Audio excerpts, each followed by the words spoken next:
week 18 lecture, exploring devoir and using indirect object pronouns. This is what I plan on bringing you guys. This is a New Orleans king cake. Kind of, you can probably see some of the similarities between the galette de roi that we had last year, where the cake is round, representing the journey that the wise men took to find the baby Jesus. In the French version, there's the fève, which was a bean and now is like a ceramic little knick-knack type thing, actually baked in, whereas this one is just a little plastic baby Jesus that they'll like tuck in like underneath, and then as you slice into it, then whoever gets the baby has to host the next king cake party or something like that, whereas in France it's you're the king or queen of the day. These are widely available in New Orleans, a lot of South Louisiana actually, from January 6th, which is Epiphany, and is actually 12 days after Christmas, which I never thought about. So there's that 12 days of Christmas songs. Anyway, through Mardi Gras, which is the Tuesday before Ash Wednesday that begins Lent. And the other symbolism would be the colors. You'll always find green, gold, and purple. Purple represents justice, gold represents power, and green represents faith. And this is what it looks like on the inside. It is super delicious. Sometimes it's filled, but like basically traditional classic ones are just kind of like a cinnamon flavored brioche. I don't know, it's really good. Okay, then for our notable French person, this week we are learning about Victor Hugo. And just so you have an idea about when he lived, 1802 to 1885, which really covered like a lot of French government turmoil. So they had, King Louis the 13th, 14th, 12th, 13th, anyway, one of those. Sorry about for any history lovers out there. They had the king, and then the king was deposed and Napoleon took over, and then Napoleon was tossed out and the king was back, and then the king was tossed out again and Napoleon was back, and then Napoleon was out again. It was just a lot going on, French Revolution, all that. So that was like all his lifetime. He was a very famous poet. He's got like 60 years of writing. We know him as an author, but he was also a French politician. Influenced a lot by the, like I said, all of the political unrest and all that throughout his lifetime, and that really influenced a lot of his writing. But we know him as the author of Les Miserables, and Notre Dame de Paris is the name in France, but we know it as Hunchback of Notre Dame. And he also has like pages and pages of quotes, but I just have a few here. Initiative is doing the right thing without being told. Perseverance, secret of all triumphs. Short as life is, we make it still shorter by the careless waste of time. People do not lack strength, they lack will. These are lots of like, interesting. And then you can see when dictatorship is a fact, revolution becomes a right. And, again, he lived through the French Revolution. Then also, you have enemies, good. That means you've stood up for something sometime in your life. So lots of, powerful and poignant quotes. As we were talking about the regions of France, we have, last week we learned about Mont Saint-Michel, which is in Normandy, the Normandy region. This week we are gonna visit Île-de-France, which is where Paris is, and learn about, let's see, there's our site, Notre Dame. As you'll know, it's a beautiful cathedral in Paris, actually on the Île de la Cité, which is an island in the Seine that runs through Paris. It took almost 100 years to build, going way back to 1163 to 1260, built on like former other church ruins. If you're into architecture, it's just like this beautiful example of Gothic style. it used to, like, there were some royal events, like Queen Mary of something, maybe Scots, I don't know, got married there. There were a couple of royal events, but mostly it was just a church for French people until the French Revolution, which, as they were revolting against the monarchy, and the kings were living, the royalty were living super well, and everybody else was just poor and starving. There's just a great divide between like the regular people and those in like some sort of governing authority, and they also looked at the church as a symbol of this repression and of the monarchy. There were statues of kings around this cathedral, and it built on little by little over the years. It became one thing or another, or like they added on buttresses in the end of 1200, or I think in like 1300 or whatever, but little like just improvements or whatever. The spire was added later, but they actually were so, like, they just came in and devastated anything religious. They just tore things down. There were also some things that had to be, like, any of the iron, like the bell or anything like that, was melted down to become cannons. But they even beheaded the king's statues, which is kind of, because this was the time of the guillotine, and so that was kind of, intense. But then Victor Hugo's novel, the Notre Dame de Paris, was published and gained so much notoriety and popularity that it just kind of inspired them to and renew the interests to repair Notre Dame. I mean, again, this is hundreds and hundreds of years of history here.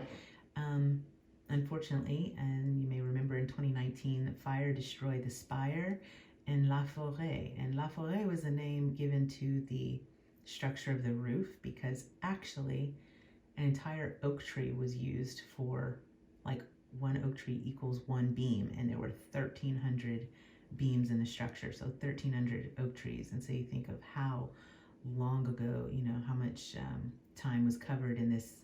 So this is all over time, like medieval times and stuff, and just so much history here. Unfortunately, it all burned. But as I was kind of going down the rabbit hole of studying these things to share with you guys, they have been rebuilding it, but like using medieval techniques, which is interesting. But okay, so there's Notre Dame.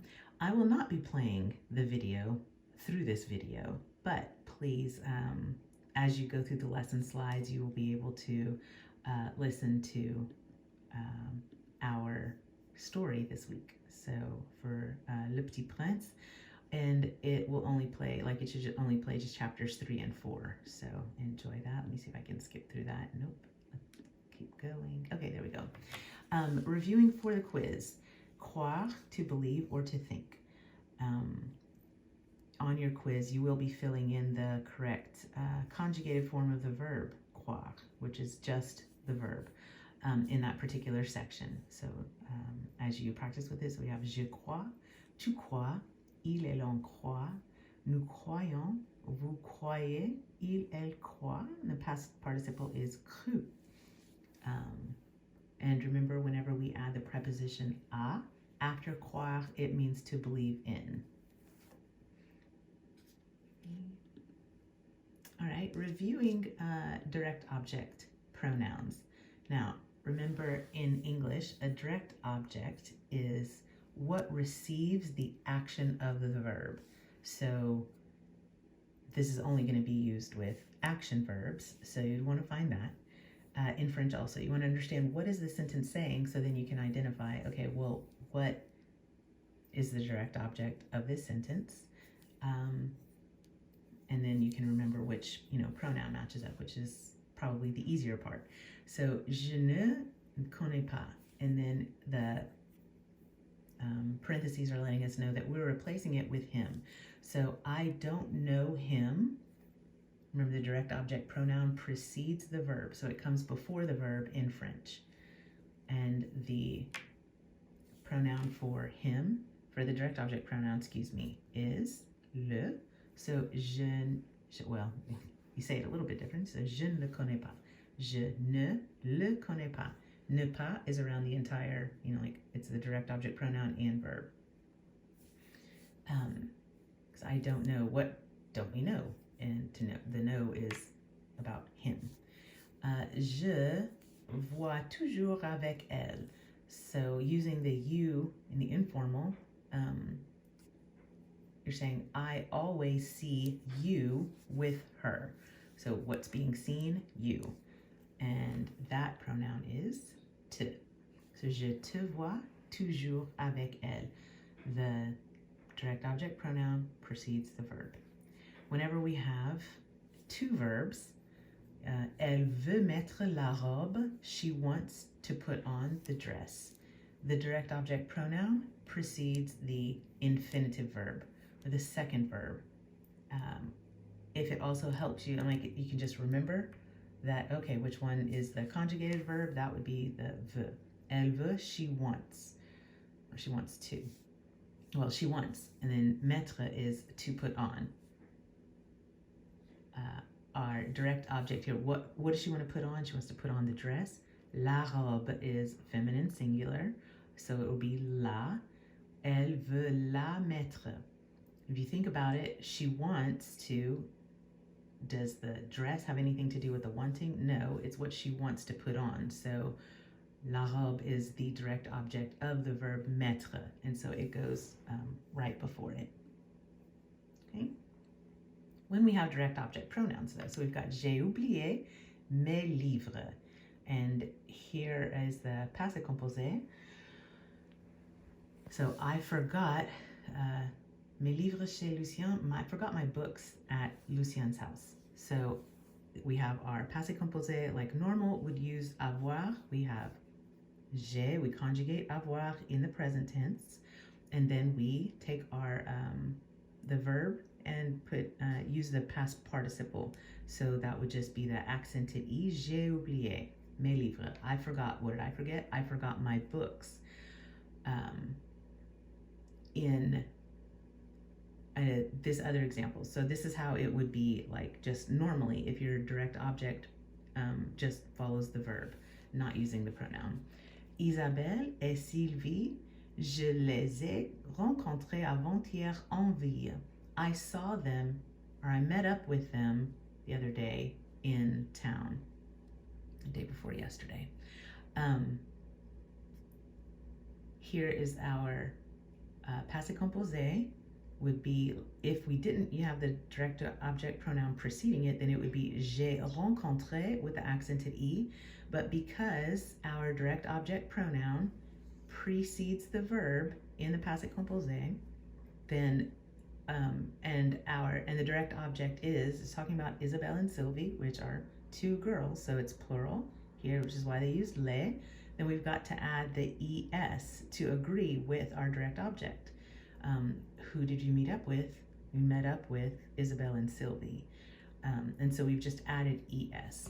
So if you think about it, I know it's like, oh, okay, well, in one case, we're using, when you're, if you remember with the passé composé with verbs using être, then we had to make the past participle agree with the subject. And in this case, because it's the passé composé with avoir, when the direct object, and only when the direct object pronoun precedes the verb, then it has to agree with the direct object. As you practice it, hopefully it'll kind of click a little bit more. Okay, so we've got here je mets, here's a little bit of a fill in the blank, also still practicing for your quiz. Je mets, and then what is orange? And in case you can't tell, this is raincoat. So what would be the vocabulary word for the raincoat? Very good. L'imperméable. So je mets l'imperméable orange.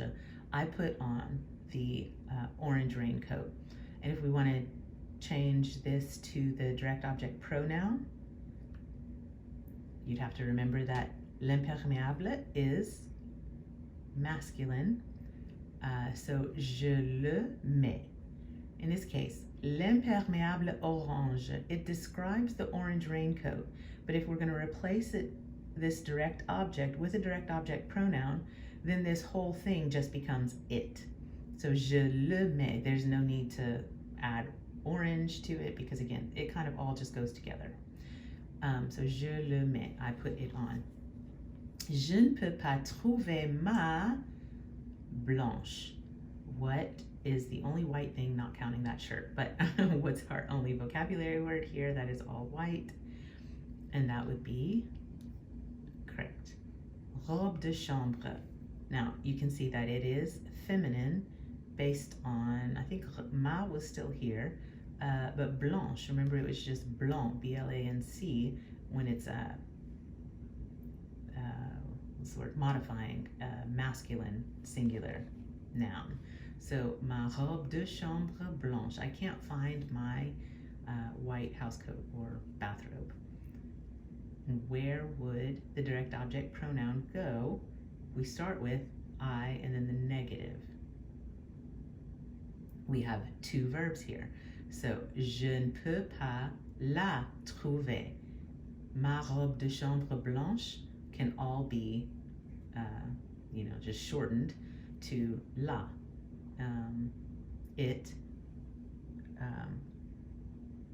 But I can't, so you're negating the ability here, I can't. And then the direct object, my white housecoat, bathrobe, whatever, is what can't be found. So, je ne peux pas la trouver. All right, the next one. J'ai choisi les roses. What is plural and rose is pink? Right. These slippers, bunny slippers, you don't need to put bunny. Anyway, j'ai choisi les pantoufles roses. Again, you would need to know the gender of pantoufle, but here, and then also we have the passé composé, a couple of things to note. So how are we going to, or where are we going to put the direct object pronoun? And then if it comes before the verb, then remember we need to make it agree with the direct object. The past participle agree with the direct object. Je les ai choisis. Well, in this case, you don't have to know because les is plural. So je les ai choisis. So the direct object pronoun comes before the helping verb. And if you think about ai choisi, like it needs to stay together. So, je les ai choisis. And then here, because the direct object followed the verb, then we just had the regular past participle, j'ai choisi. And because, no, we do. We do need to know that it was feminine, even though the plural, so you didn't necessarily need to know because for the pronoun, but to see how it agrees, this is feminine plural. So, je les ai choisis. Finally, we have our je n'ai pas trouvé something grise. If you remember grise, that would be the feminine form of gris, which is gray. So we're looking for something feminine and gray. In this case, it's the scarf. So, je n'ai pas trouvé l'écharpe grise. Note all of these vocabulary words for your quiz. You will have just like a picture of something, and you'll just need to give the correct vocabulary word and article. And then make sure if it's asking for a scarf, then it would be une écharpe. And if it was asking for the scarf, then it would be l'écharpe. So just pay attention to which one it's asking for. So I couldn't find the gray scarf, and how are we going to say I couldn't find it? Now we have a negated passé composé with the direct object pronoun preceding. Right. Je ne l'ai pas trouvé. So we can put the ne pas around the helping verb here, and then the past participle follows it. And again, just like over here, the direct object pronoun goes before the helping verb. So, je ne l'ai pas trouvé. And because écharpe, scarf, is feminine, and we're only talking about one here, and again, you have the hint here, grise, then we're just adding the E because it's a feminine singular. Okay. Here's a little joke to break up the, kind of give you a little brain break there. Fou, rien, et personnes sont sur un bateau. Personne tombe à l'eau. Rien dit à Fou. Vite, appelle la police. Fou prend son portable et dit au policier, bonjour, je suis Fou, j'appelle pour rien car personne n'est tombé à l'eau. It may help to remember that Fou is crazy. Rien is nothing. And personne is no one.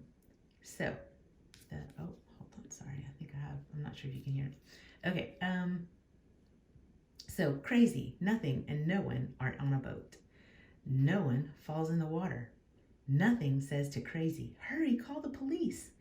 Crazy takes his phone and says to the police, hello, I'm crazy. I'm calling for nothing because no one fell in the water. Yeah, I didn't say it was like super funny, but just kind of like, it's a little break. Anyway, oh, okay. Here's another video that we're not going to watch. It's just a review of the new vocabulary, some of it, which is about car things. Since we have some, car-related vocabulary, then we need the verb to drive. So conduire is to drive. As you review this, je conduis, tu conduis, il, elle, on conduit, nous conduisons, vous conduisez, il, elle conduisent. Note there's only one S here, which is kind of interesting. Past participle is conduit. Okay. Our expression for today, avoir l'air. Literally, it means to have the air or look, and it means to look, to seem, or appear. So we've got that beautiful strawberry shortcake thing. Ça a l'air délicieux. It'd be like, that looks delicious. Il a l'air d'un flic. He seems like a cop, or he looks like a cop.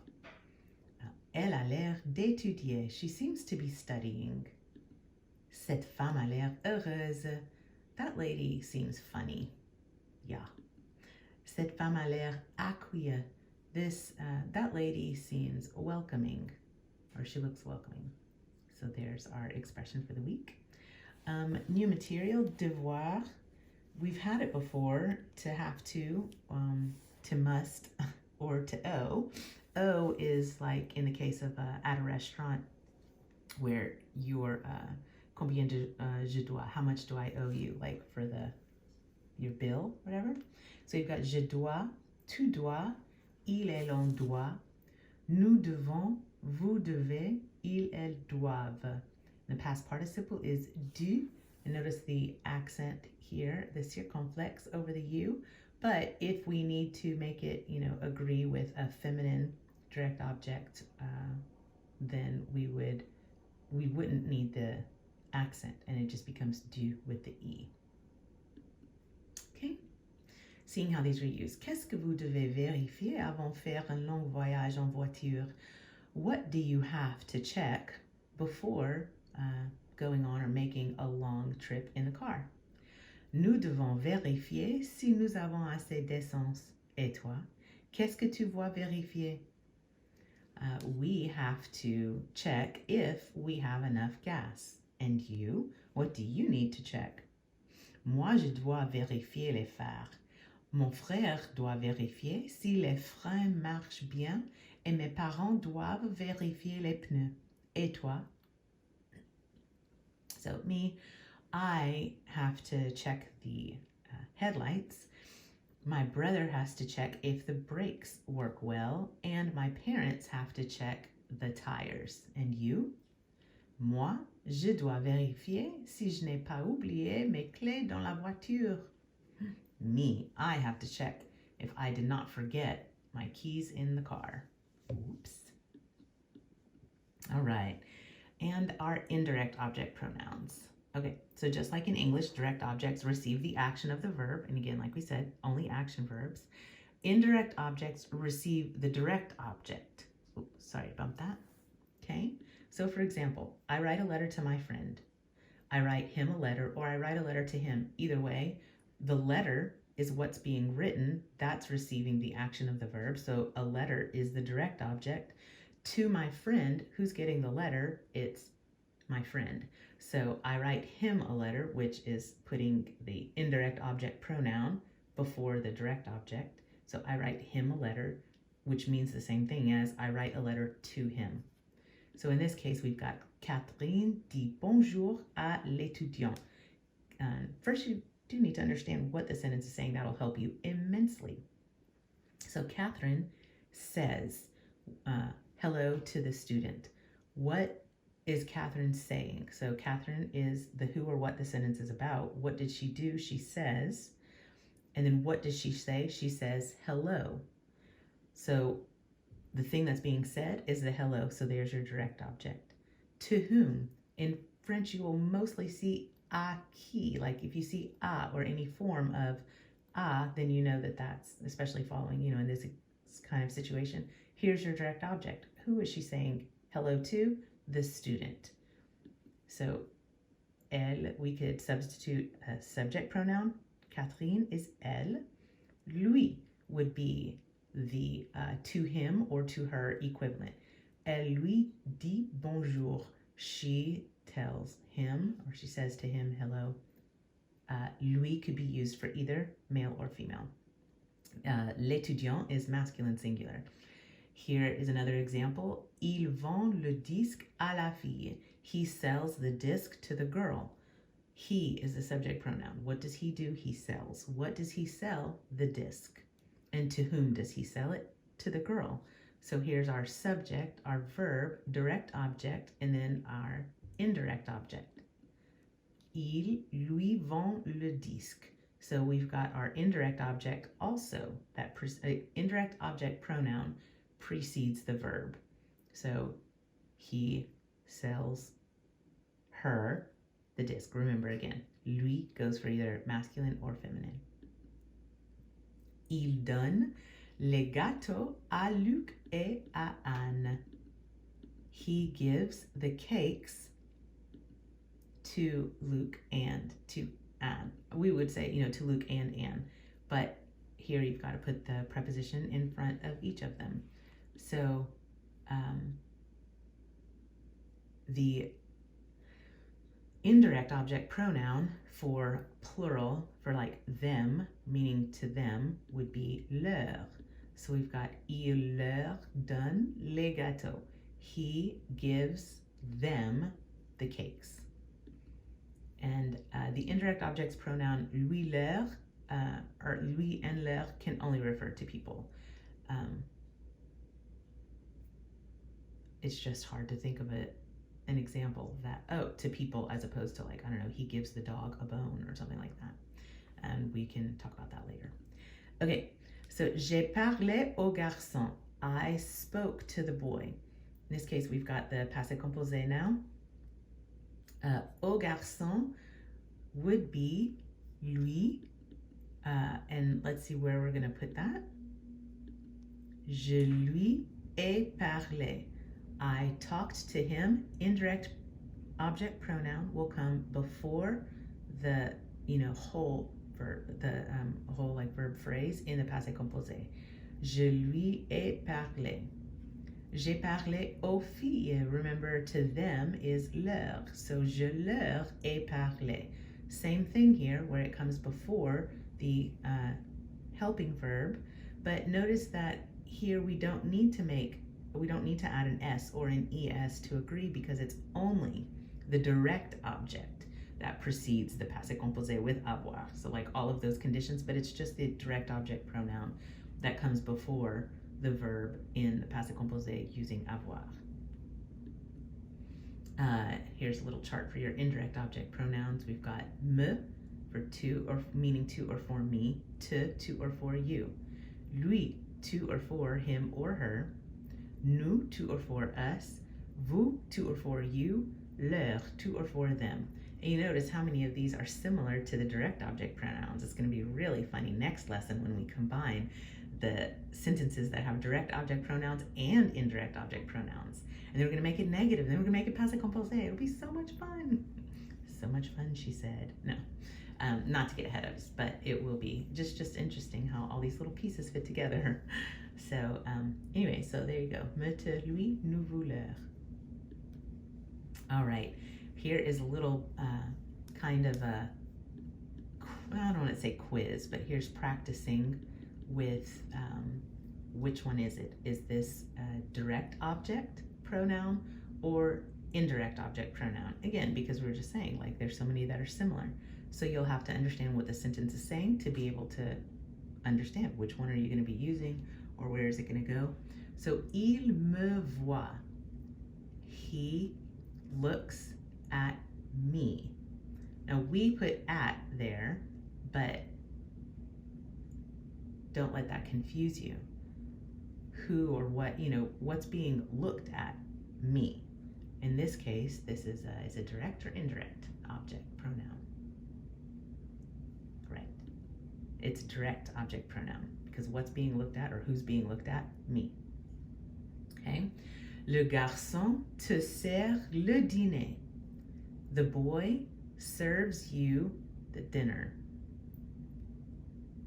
What? Okay, so we've got le garçon is the subject, who or what the sentence is about. What does he do? He serves. What does he serve? The dinner. To whom does he serve it? You. So is te a direct object pronoun or indirect object pronoun? Very good. Indirect object pronoun. So I'll just remind you again that while this is something that obviously you have learned in in English, maybe you don't think in terms of like your head is not always like floating around, what do they call that? Diagrams and stuff, like diagramming sentences where each part goes and stuff. You just don't think about what part of speech you're using. Studying a foreign language helps you to sharpen your own language grammar skills because you've got to like kind of find a way to make it all fit, right? So in this case, so next one, il nous regarde. Il nous regarde. They look at us. Okay.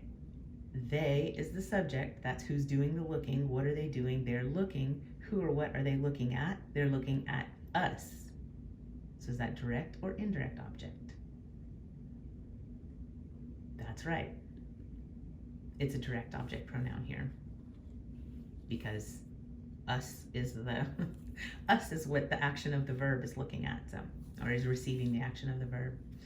Je vous donne le cadeau. Je vous donne le cadeau. I give you the gift. So I do what? I give. I give what? The gift. To whom? You. So in this case, right, this is an indirect object pronoun. Vous is an indirect object pronoun. Tu nous trouves.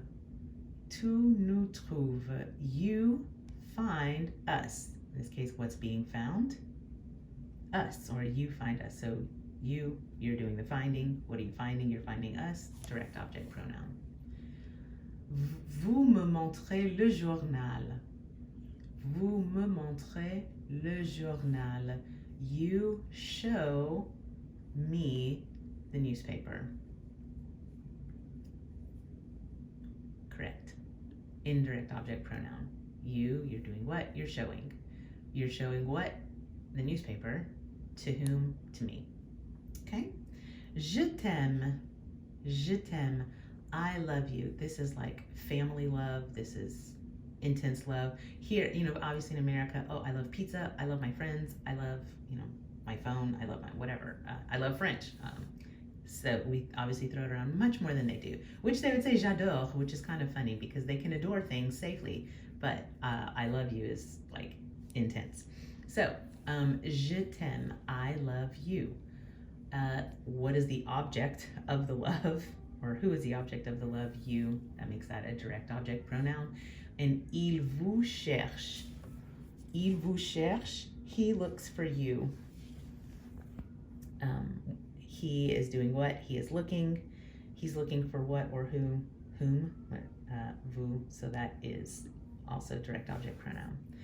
Okay, I will probably make another video for the homework, and feel free to, and I'll also share some other like YouTube videos to help, but let me know if you need anything. Okay, au revoir, à bientôt.